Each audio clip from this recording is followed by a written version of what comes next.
శ్రీరెడ్డి అనే వ్యక్తి ఎవరైతే ఉన్నారో ఆవిడ షర్మిల గారిని కూడా వదలలేదండి. నేను అదేనబ్బా చెప్పేది, బాబాయ్నే వదలలేదయ్యా అంటే నువ్వు చెల్లిపోయినవే.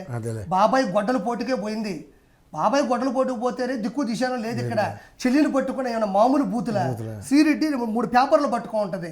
అదేమన్నా కోర్టు ఇచ్చిందే, లేకపోతే అదేమన్నా జీవో పాస్ అయినట్టే, లేకపోతే అది ముద్ర ఎంటీ పేపర్ల మీద నేను పెన్ను రాసుకొని వీళ్ళు ఎంత అంటే అది రుజువు అయిపోద్దా? అలా రాస్తే రుజువు అయిపోయితే జగన్మోహన్ రెడ్డి గురించి వీళ్ళందరూ కూర్చొని నేను కూడా రాసి మాట్లాడతాను అంటే అంత దిగజారిపోయింది ఆ ప్రభుత్వం. అలా చెప్పి అలా మాట్లాడించేంత స్థాయికి దిగజారిపోయింది. సొంత చెల్లిని పట్టుకుని బూతులు తిడుతుంటే అపోజిషన్ పార్టీలో ఉన్నా కూడా కడుపు తలుకుపోవాలా.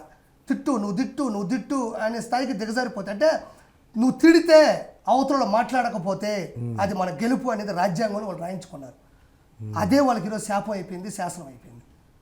వాళ్ళు అందుకని 140 నుంచి 160 సీట్లు ఎందుకు తెలుగుదేశం కూటమికి వస్తానంటే ప్రతి ఒక్కరికి కడుపు అంటే, ప్రతి ఒక్కరికి బాధే, ప్రతి ఒక్కరికి ఆవేశం, చల్లారని ఆవేశం ఉంది.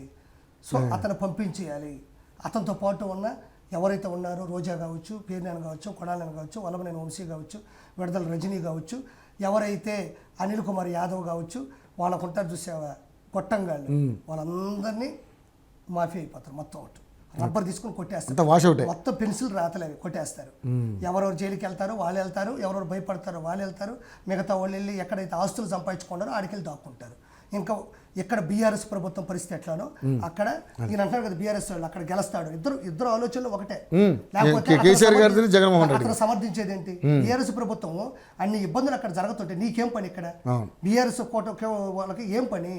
బీఆర్ఎస్ ప్రభుత్వానికి ఏం పని? ప్రభుత్వం కాదు, ఇప్పుడు అపోజిషన్. అదేనబ్బా, సరే అపోజిషన్ దానికి ఒక అధికారం వేసుకో. బీఆర్ఎస్ కంటూ ఒక సొంత గూటు ఉంది కదా, వాళ్ళకి ఏం పని?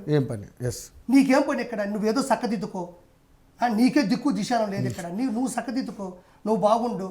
నువ్వు అక్కడ వచ్చి అక్కడ జరిగే పరిస్థితులు విశ్లేషించాల్సిన అవసరం ఏంది? విమర్శించాల్సిన అవసరం ఏముంది? ఇక్కడే మొన్న ఇబ్బంది పడిపోయి ఈరోజు రేవంత్ రెడ్డి గారు సీఎం అయినారు.